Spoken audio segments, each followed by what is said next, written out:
ආයිබෝවන්. අද අපි මේ විග්‍රහයෙන් කතා කරන්න යන්නේ ගොඩක් අයව පුදුමයට පත් කරන මාතෘකාවක් ගැන. ඒ තමයි බටර් සහ මාගරින්. දශක ගණනාවක් තිස්සේ අපිට අහන්න ලැබුණු සමහර ආහාර උපදෙස් ඇත්තටම අපිට වැරදි පාරක්ද පෙන්වුවේ කියන එක ගැන මේ මූලාශ්‍ර වලින් හෙළි කරන අපූර්ව කතාව අපි දැන් එකිනෙක විමසලා බලමු. හරි. අපි අද මේ කතා කරන මාතෘකාව මේ විදිහට කොටස් කිහිපයකට කඩාගමු. මුලින්ම මාගරින් වල ආරම්භය. ඊළඟට ඒක හදන විදිය, ඊවයේ තියෙන සැඟවුණු සෞඛ්‍ය බලපෑම්, නියම බටර් වල තියෙන වැදගත්කම, ඔලිව් තෙල් ගැන තියෙන මිත්‍යාව සහ අවසාන වශයෙන් අපිට පාවිච්චි කරන්න පුරුවන් සෞඛ්‍ය සම්පන්න විකල්ප මොනවද කියන එක අපි බලමු. පළවෙනි කොටසින් අපි බලමු මේ මාගරින් කියන දේ කොහොමද මුලින්ම පටන් ගත්තේ සහ හමුදා කැඳවුරු වල ඉඳලා සාමාන්‍ය කඩේකට මේක ආවේ කොහොමද කියලා. මේක ඇත්තටම මවිත කරන කතාවක්. 19 වෙනි සියවසේ මුලින්ම මාගරීන් හදද්දී පාවිච්චි කරලා තියෙන පෝෂදායී හරක් තෙල් සහ කිරි. ඒත් දෙවනි ලෝක යුද්ධයෙන් පස්සේ කර්මාන්ත ශාලාවලට ඕන වුණා මේකෙන් ලොකු ලාභයක් ලබන්න. අන්න ඒ නිසා තමයි ලාභදායී බීජ තෙල් පාවිච්චි කරන්න පටන් ගත්තේ. ඒ කියන්නේ මුල් වට්ටෝරුව සම්පූර්ණයෙන්ම කණපිට ගැහුවා කියන එකයි. දැන් අපි දෙවනි කොටසට යමු. මේක හුදෙක්ම කර්මාන්ත ශාලා නිෂ්පාදනයක් බවට පත්ුනේ කොහොමද කියන එක ගැන අපි අවධානය යොමු කරමු. මේ විශ්ලේෂණයට අනුව වර්තමාන මාගරින් නිෂ්පාදනය කියන්නේ පියවර කිහිපයකින් යුත් සම්පූර්ණයෙන්ම රසායනික ක්‍රියාවලියක්. පෙට්‍රෝලියම් අණු හෙක්සේන් වගේ ද්‍රාවක පාවිච්චි කරලා අතිශය අධික උෂ්ණත්වයන්ට භාජනය කරනවා. මේකෙන් වෙන්නේ ස්වාභාවික පෝෂණ ගුණය සම්පූර්ණයෙන්ම විනාශ වෙලා අපේ ඇඟට හානිකර රසායනික සංයෝගයකට වෙන එකයි. මේකෙන් මූලාශ්‍රවල තියෙන ප්‍රධාන තර්කය බොහොම පැහැදිලිව පේනවා. එක පැත්තකින් රසායනික ද්‍රව්‍ය වලින් පිරෙනු යන්ත්‍ර වලින් හදන කෘත්‍රිම නිෂ්පාදනයක්. අනිත් පැත්තෙන් සහස්‍ර ගණනාවක් තිස්සේ මිනිස්සු පාවිච්චි කරපු ස්වාභාවික කිරි වලින් හදන සරල බටර්.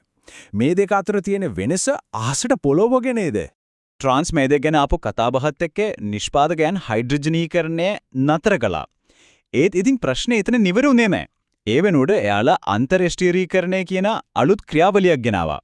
හැබැයි මේ මූලාශ්‍ර දෙඩිව කියන විදියට මේ අලුත් ක්‍රමයනොත් අපේ හදවතට සහ ඉන්සුලින් ක්‍රියාකාරීත්වයට ඉස්සර වගේම ලොකු හානියක් සිද්ධ වෙනවා. ඊළඟට අපි තුන්වෙනි කොටසට එනවා.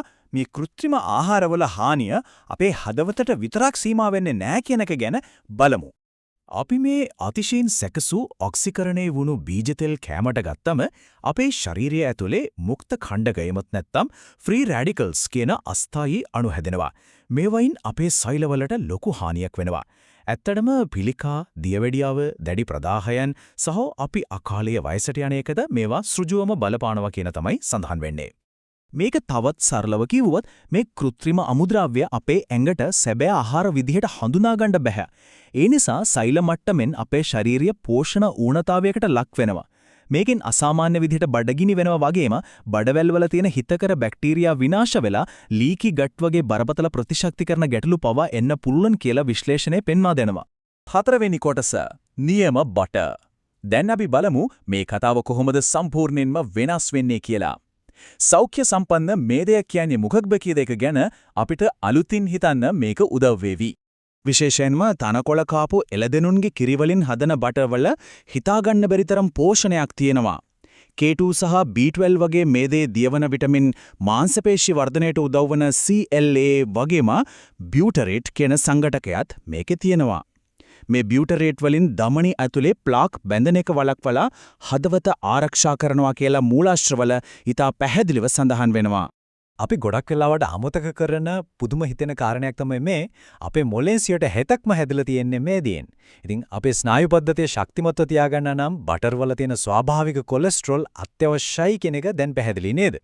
තවත් වැදගත් දෙයක් තමයි මේ ස්වාභාවික මේදය අපේ ශරීරයට අහිමි වුණොත් හෝමෝන ක්‍රියාකාරීත්වය බරපතල විදිහට අඩාල වෙන්න පුළුවන්. ශක්තිය අඩු වෙන එක, මානසික අවපීඩනය වගේම වයසගත වෙද්දී එන අපහසුතා වැඩි වෙන්නත් මේක කෙලින්ම බලපානවා කියලා මෙහි දැඩිව අවධාරණය කරනවා. පස්වෙනි කොටසින් අපි කතා කරන්නේ ඔලිව් තෙල් මිත්‍යාව ගැනයි.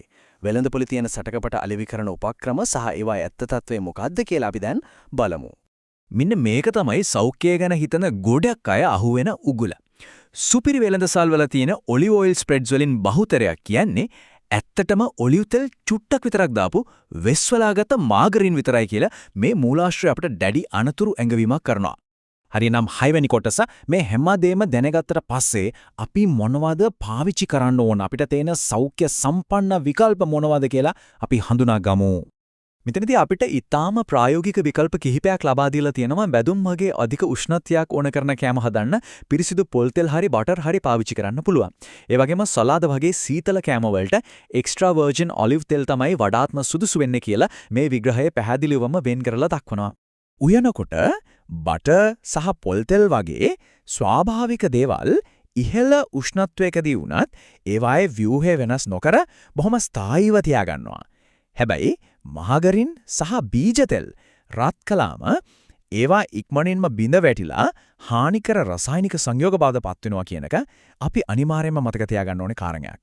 අවසාන වශයෙන් ගත්තම සැබෑ ආහාර වලින් අපේ මොළය හදවත පෝෂණය කරනවා විතරක් නෙවෙයි අපිට නිතරම දැනෙන කුසගින්නත් නැති කරනවා. ඉතින් මාගරින් හේදෙන මේ රසායනික ක්‍රියාවලිය ගැන දැනගත්තට පස්සේ කෘත්‍රිම දේවල් අතහැරලා අපේ මුතුන් මිත්තන් පාවිච්චි කරපු සරල ස්වාභාවික මේද වර්ග වලට නැවත යන එක නේද දිගුකාලීන නිරෝගීකමේ සැබෑ රහස. මේ විග්‍රහය ඒ ගැන ගැඹුරින් හිතන්න අපිට ලොකු පණිවිඩයක් ඉතුරු කරනවා.